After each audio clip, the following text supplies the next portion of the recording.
lawyer Hans Kwadwo Ghana ni mapa wode ne ho asi wo pa se obi defend Ghana mra ono de in fact nipa ho kwa ho kire mu a ho pa na ne ho hia otadi nipa achi pa enti anya me nwanwa se opanini Rev Anthony Boakye epe justice na wanye ba bia mfa nko se lawyer Hans Kwadwo ekosum papa yi wanyi ni sika kora na ye probu no pa nko obeyo sanse minim no adwuma wo ye no lawyer de wase am akwa babio eba angel breaking news o me do wase yes Mrs Boakye e the case bia bedan wada woroma wanya injunction wo na odi nani man kwanye injunction koto Rev Anthony Boakye ayi ni so wada woroma Rev Anthony Boakye kro ne hwan me ni ka hunu ansa na ya kan asem no so Rev Anthony Boakye sofo pani kase wo mangana ase nipa do na ni no na ne yiri ni Margaret Boakye a obo ni din ekreme eti sai di pano nyame ka fa no no ni pakase a nipa de bri ni nipa de bri bu no e wo memu se o Nyankopon nipa oye bina ho manu ono ne kofar by oda Resurrection Power New Generation Church ano me pa cho ai ono no me se bi sani dim kwa be papa ifa so free mu me pa cho lawyer ka say wo apese odi asemi ho adanse bia no bra Facebook Angel 96.1 Kumasi Reverend Ayeka no was the late Reverend ene na yire omo picture fe da ha mo me hena muni ho adanse da muni enkomo no so ho adanse lawyer wada roma yeti o yo me pa cho ekwan ya papa no fa so free mu de me pa cho minim be bemu after na papa no eguo na yi ho nsem no boboba no e ho na me bemu di kwa fa so ye de wada roma and a doctor no so ne ko hospital postmortem examination ni se akeka ho ni nyina no ipa cho me nya bi nhuni ni kwankora ofa so ye any adekora epon no na eba ne se na oba asem ni mu bedasi eba asem mu because edi kan no mama Margaret any software aware for 30 years enkwara ndi wo mo ntamo de me kam se yetiate omo anwo na papa no ewo emamiensa maame no so wo emamienu maame tiate papa no yira no one no ho no ekuri mu no e no no be ware ye na iba na ni ba kora no onyi ni ba no mo awo no a na wo sha adata no anya 8 months nti maame na otetim kwara ni nyina mo be nyi a wo mo da so tiate na ansana one papa no be bobra no omokoye omokogu na butunya tani amamre sitie no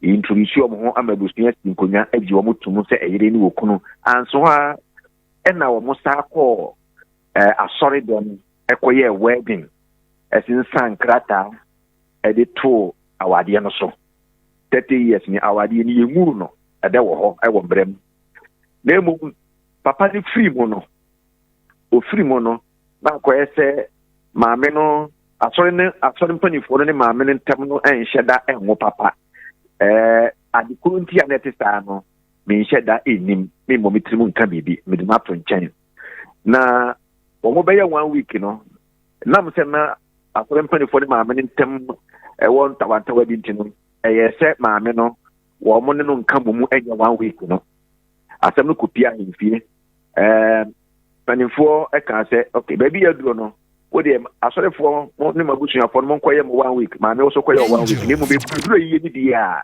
e de betna se na yesi nkonya ne de yi ato yi maame no tena baby eye ni fie eye ni 1 week no awira ho sem no se ye bo reverend di nyina wo 1 week na ase no obi am maame di se papa ewu ye no kunafo a wo ni ya mo ni din ya mo maame su kura obusuani bia din ewo 1 week na ase enya hwe na omu nyina gitu se ye beti nkonya ni ahwe kwa efa so a ye be ye no asori mpanifo no ama that opportunity no ama so ye maame ni hunu ya ne se poster bi wa bon kire da ye kusi ni kunu poster na wa bon ti no maame ni din ni so maame ni busuani din ni so papa no kura mu no a wa firi mu no na busuani ba ko kura ni poster no so ahwa na yes ade no asori for na yes anti papa no mfira busuam eno ne question no minia asori papa na busuafo posters kura ni so eti akwaya se esa atore na omo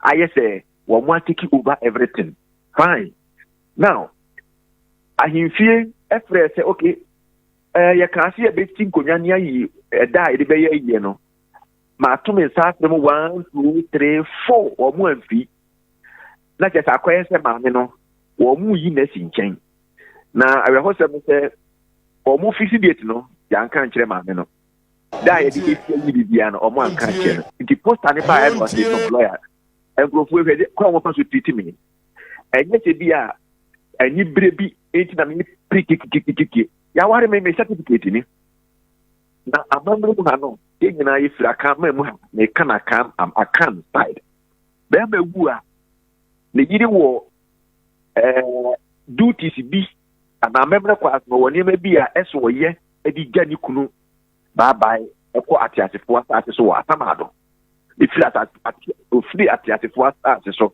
eko asamado ye nyina se ho ya test tani canon now maami no right a opese obepɛ form ne ni president hu se maami wu di kuna maami wo be si wu kunu ebusua ebusua ko ni bi ene asafo na ye no agye se wo mo maami no eme ye saa mintimi nka se bia papa ne maami no anwo ntina wo ye saa de by different bibile wa adwene se maami no ne papa na anwo ntino akoye se wo mo recognize ni bia e wo kwan bia se ko mo recognize ne so etina ba asa no ena koye se ahimfia fremo na me pa cho me kan himfia me kan na wo tetutu e wura fie ye ho na me kan no me kan himfia foforo bi a wa chante ya obutu penifo se mon ko from mra ni na nasi until me kan himfia se bi bre me kan na ye na wo tetutu ho no me ho na me kan etino wa mo ama no na de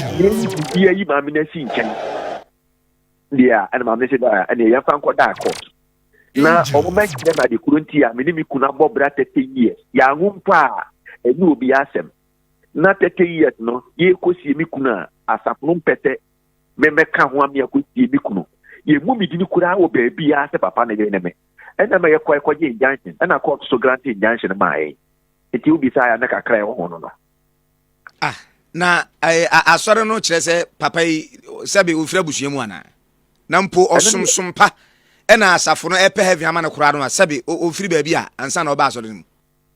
That is our problem. It ya sama ko ye no nti mu kakra ya sama ko ye no asore no eni wo mo esama no esuma mo lawyer ma ne ba me ho e wo kumate obo ba no mo so ke ma me na se mo kan nyina no wo mo gitum ti no ko mpese ki sin ko nya ye nkrata ato so se request ma me de ba nyina no wo mo asom but I know the in fact lawyer ne ba ye no oba no office ba me yem ni the meeting ma me junior ba ko ne committee ye oba no office e wa hensan ma no committee ye but then no me ma ne ti ase before so oba say me client ne ma pa mere no o ma mi hu tu mi se me ni obi ensi nkonwa no in her absence etosu mi no se ye besi nkonwa mpa ni asafo no panifo mi hia wo mo masama anu nyina ene papa na busuya ene maame no ni nyina yetena ase ni ehwe ti ne di yie beto eno amasa lawyer no ni obi ne baaye enam se enti saa adwen no de baaye no ye ntimi kura ensi nkonya me ma me junior ne committee no ba me am de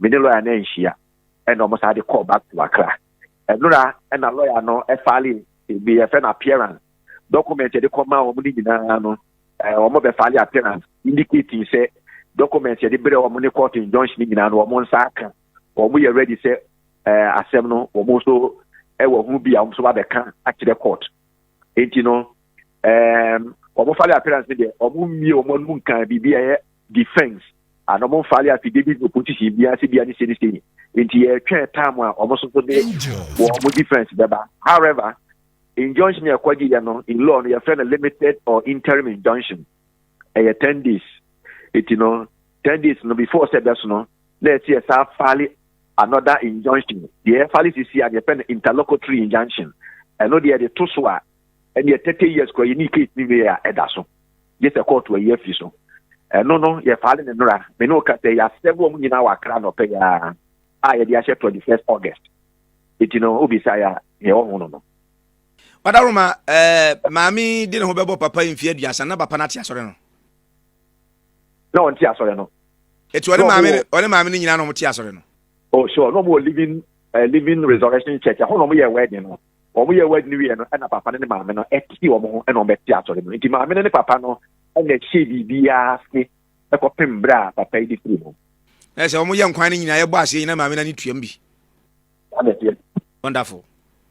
Now, Papa, no, Momo go and credit why will. I saw no, what the amount sorry, and now the amount when you can say in the fast or no.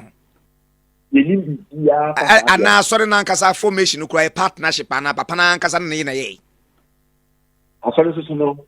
The young bully, the dear, company limited by guarantee and I did it. But then, no, Papa and Mamma and a ABB, Mamma makes that say, even one more counts to crown. One million Bibia, 1 million, 18 attack our accounts. Oh, you know, Papa and my million almost share as for nothing.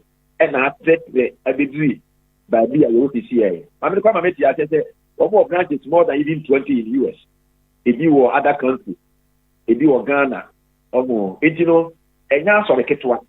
And I told 24 more Ghana, Hano, a Yama Papa, no, a year I am Basano. A year not care, baby. A year not care. Yeah, maybe there. Wow, our heifer. Or more, yeah, obey you Accra Stadium. See, I'm a Kaumuba Accra Stadium. No more at the Danwo Conference Center. Accra. Wow. Conference Center. I want to come to Dananka or more a Yeno Stadium. Tinanka, a yiki to almost Chini one year in the Banano. And your mother do a simply the DBA into the Duano as a cycle. No, Abba, and then you get it here. Yes, what's young Ferris or Bebo Pa, one's own Ferris on in Bidiano. And one no senior. And one, and one, you know, yeah, show my name. If you say, Papa, it's Yasama, can't you say, I am in Sabochia, a Bushiano, Mamino, and Asoran, Tiasoran, Mamma, and Bushin Yato actually. I saw it to a Busiano. And I Bushanko can't assort no. Kakra, a Bushan Kakra, our mamma, our papa side. It is two mamma side. Abi, what our ma? A Bushan Kakra, mamma said, a was on the side. I was on the side. Na a Bushan was on the side, mamma side. What mood you are in the mood, Rupa? Honestly speaking, one more head of family, no. One more head of family, no. I was on the side. I was on the side. I never could negotiate. And the members need the principal members need to our mamma side. Oh, Diana, I was going to say, okay, your mind had this now. The bear man or bow, I know one, Yana, Bushiano, Yana, to say, I'm not to be a who is it, Yana, Quese, Mammy Crobe, one, a particular Japanese crowd, a Japadia, I said, the comma, and home, a bra, one in the angle, Yano more some mentality about me, Cassan, but something in much. In the blue side, in the to walk my side. Oh, but almost side on my doors. Wow. To say, o client, no, the case pan say, or say, they pan and Ranyamano. Edicano. The client not a court to teach me in a so say. One more ordinance marriage now, or more 30 years ago, no. Our dear no, at the Sudina, and Bremono, you came. Court to be in Chawa, you know, court to and find in a soul to say, or that 2 years, I want under the marriage ordinance, and the first one. So, or a year, dear, the court to you to say, or a year, dear, and Yania, Kuna 4 years, dear, many Kuna, you be in Piano, court no, and my whole class there. I saw no, and the Papa Bush, and the free one, a ye. That's the meaning. Ah, that's what they are, and no crabama who for no craniaji. Open your Yassam. I mean, would you have some crowd to change crowd, Papa? A mamma common sense scratch, I say. I was say, oh, for what done what day ye, when you can see a man befitting barrier. That's right. Yama when you know, Mamma Koboche Kuna, trumpet near the idea, a young woman on issue. Ah, well, only say, yes, and I can't wait. Then the grow on Nasi dear or Bob Branasi wouldn't need the Kurana. It me engage you, be money, you kuna, and I am Munyamshe. If you only need a Kurana, it will be a Kunamano. In this case, no one papa and Tias, no matter 30 years under the marriage ordinance. It's in Argentina, Papa, you are 1%, no, a year a mammy would yet, or yet, edition young, that is all. enti enye case bibi kinkunku bia na ma me na temu nyina ni oh it is me ade o mu ano no bema ya mamra no nya adwuma se de se ne fata na ya na eba ne sei ya na ya dwen wufuo ho mo.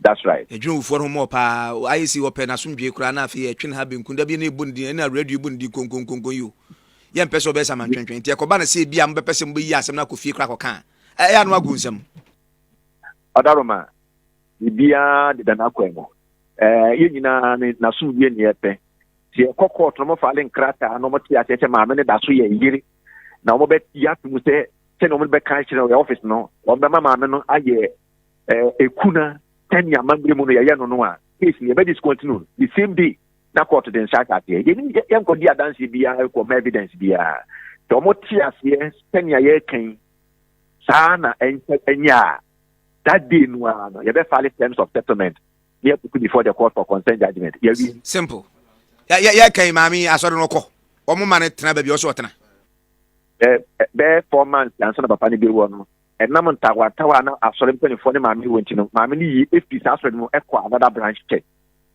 da bi oso bi another chapter na say papa ne nyanwu ye na ntawa wo papa ne maami ne ntema na papa ne asore ne ntema na maami ne asore ne ntem. In fact na maami ne kire se na asore mpanifo no ebe fa ni fie de ne ko baabi o me fa papa no aha de ne ko baabi so mo ko pa ara hwe na amana na bibisa ba maami no so no omo an kan kira me kuru maame no baby kura o me papa no koye ha ma hu be ku abede o de koye na echeche me ka memo mo abetri a me nka macho ya santikasa e no be fa ni fi ifie e de koye maame na hu ni kunu bio kopimra onya information se ni kunu na wo na o me fa ni sa afri ni nchen no obo Ghana police amane anya si bia o ma be kidnap na bibisa akoye se maame ni odimo mo be fa no ukunu yare ti maame kura na maame kura pesen ka isi bed kura wo fi na ka hospital doctors kura be papa no wo fi a yen fa no enko abontim se na stroke kakra kura wo eti na maame pesen ka papa ni yage ni nyina kura no enko da abontim wo bi hu se papa no kura bi ya yare stroke kakra sa na bi si anse no eti ono no penisa no aso no penisa ya se omo so ntiase omo so be fa no I didn't call. So I'm in the call hospital, but you're in the call. Definitely don't the hospital, but you're in the call. I'm in the come in the call. Copy Papa. We yes, and focus say Papa so pan womaso. Oh, and you know mu de brin on ye muntra. We penny enso ntiase enti. Ntiase enti. Ntiase enti o. Eti aba nsa na maame de abufuo fi asoro ni mu. Yes, I know nam say maame ni comfortable. I would the way benefit behavior towards her no etie so once you penny and advice no the interest of peace because the kwabia kwesi aso edu emu a aso man be jaye it in the interest of peace na ma me twe no echo another branch of the same church no worship ho 4 months time now na pani free no of the same church another branch of the same church oh, okay. Another branch of the same church no okay. Different church okay sanity is in there. Baba when ya sembia o anke wo se du sam pempen so you abi a very simple matter well very simple matter you know nipa na sa na yete ehuro ni awo obekọ asọrọ no se na yepese chi papa no nkwa ikuma me ne slow obekọ ma me se da bi mi kumi pese na daja beda bonten de obi aka bia wom na nso ntiase enti ten live na dem simple. That's a paper na sanity. You know, there when you betie. There when you betie senior. La ya se, ya beto aso mrepam. William that na me sure. La Hans kodu ano no. Ya da wase pa ne obre. Asemi ne ha adwen pa go papa pa kasie. Oti ase no ni pa kasie pa. Wawu kura ye boni din a ye boye mu ase. Nipa ni so de obaye de oso oye. Eso okopa no makon awie, me kan wawie to gidie no wakuram. Ni aka enkunme abotire awrade na de bo tini pere so de betimi adi obi hu adanse wa yi ahia kapa de enim nanso nyakopon ni nipa kokko masem abusia mo monka mum na monyo se de be ya papa ne beda no adayi yobre no donko abo premo ato apa ho sima aduanan ba ko ye pentama ko ye mere we